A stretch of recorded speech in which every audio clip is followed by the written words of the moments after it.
Unless you've been living in a cave for the last 100+ days, you would have encountered some fake news. Are there better ways to deal with it? Let's find out.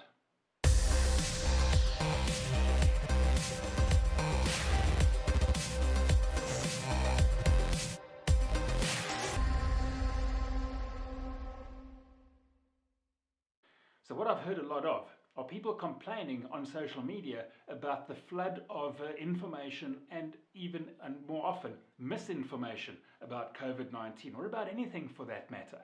How many times has Chuck Norris or Sylvester Stallone died on social media? Well, who knows and who really cares? Point is, we're flooded with fake news. And instead of being outraged about it, are there better ways to deal with it? You see, we become outraged when we read fake news, not just because of the news. And let's be honest, I'm not defending fake news, but I'm trying to see or think how we can deal with it a little bit differently other than with outrage. So the first thing that happens when people read that is they feel outrage because of two reasons. One, people feel duped. And so your ego takes a bit of a knock and you think, gosh, how could I have been so silly to fall for that? But so much of fake news looks so real. So why do we believe it? Well, we believe it because it apparently supports our already prevalent belief system. It's kind of ticking a box that we wanted to tick. We believe it because it often is something that we want to believe. But why do we want to believe fake news? Well, we want to believe fake news not because it's fake news. We want to believe it because it supports our worldview. Now, if you think of a table and how beliefs are formed, a table requires 4 legs for it to be a table. And so we form beliefs in the same way. We think of something, a concept, a construct, and then we look for supporting evidence to support our worldview. There's strong suggestions in behavioral economics that people will actually actively look for news or information that supports their existing worldview. But as soon as we find 3 or 4 pieces of that information, that serves like the 4 legs of a table and it props up that table. How do we change a belief? Well, we change a belief by looking for contradictory facts and contradictory information to steadily break down each of those 4 legs that supports the table of our current belief. And that is why fake news, I believe, shouldn't just drive us to outrage, but we should be asking ourselves, how is this challenging my existing belief?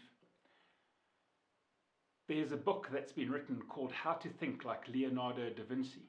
And one of the aspects that the author highlights about Leonardo da Vinci is the fact that Leonardo da Vinci embraced something called, well, curiosity.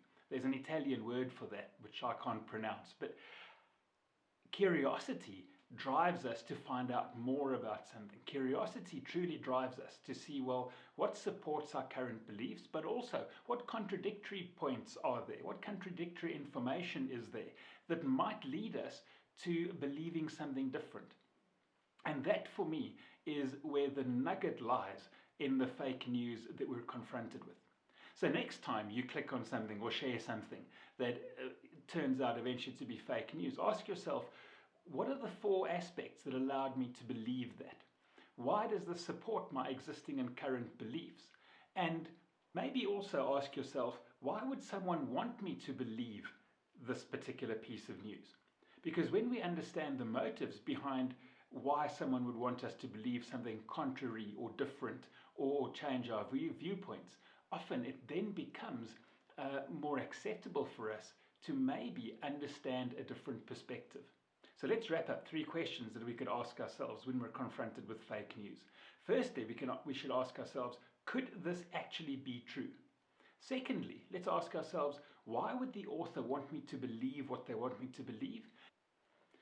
And thirdly, I believe we should ask ourselves, why do I currently believe what I believe?